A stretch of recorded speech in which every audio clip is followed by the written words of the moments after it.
بسم اللہ الرحمن الرحیم والضحى واللیل اذا سجى ما ودعك ربك وما قلى۔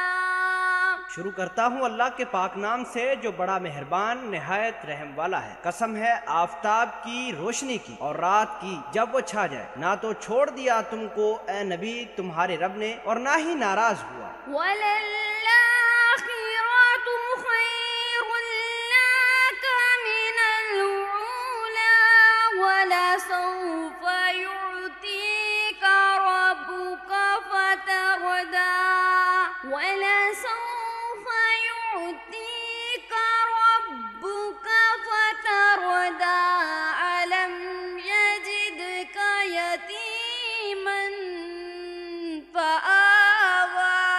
اور بے شک آخرت بہتر ہے تمہارے لیے دنیا سے، اور ان قریب عطا فرمائے گا تمہارا رب اتنا کچھ کہ تم خوش ہو جاؤ گے۔ کیا نہیں پایا اس نے تمہیں یتیم پھر ٹھکانہ دیا؟ وَوَجَدَكَ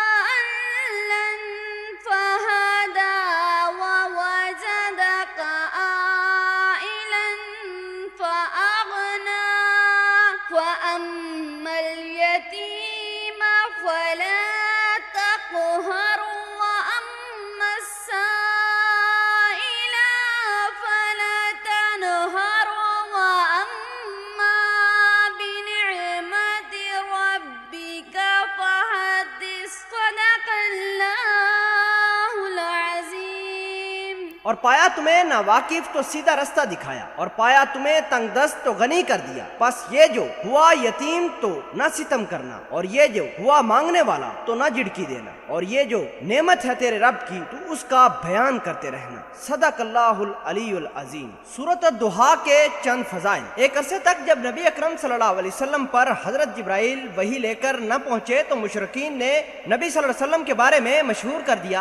کہ نبی اکرم صلی اللہ علیہ وسلم پر وحی کا سلسلہ ختم ہو گیا ہے۔ تبھی اللہ تعالیٰ نے حضرت جبرائیل کو بھیج کر سورۃ الضحیٰ کا نزول کیا۔ سورۃ الضحیٰ کے اندر 9 مرتبہ کاف آیا ہے۔ آپ فجر کی نماز کے فوری طور پر بیٹھ جائیں اور جہاں جہاں کاف آئے وہاں رک کر 9 مرتبہ آپ نے یا کریمو پڑھنا ہے۔ انشاءاللہ آپ کو ملازمت مل جائے گی، اور جن خواتین کے رشتے نہیں ہو رہے وہ اس کو سوتے وقت یا فجر کی نماز کے بعد 9 مرتبہ سورۃ الضحیٰ کی تلاوت کرے، انشاءاللہ اس کا اچھا رشتہ ہو جائے گا۔ اور جن والدین کی اولاد نافرمانی کرتی ہے وہ بھی یہ آیت کریمہ 9 مرتبہ فجر کی نماز کے بعد پڑھے، انشاءاللہ اولاد ان کی صالح ہو جائے گی۔ اللہ آپ کو اور مجھے عمل کرنے کی توفیق عطا فرمائے، آمین۔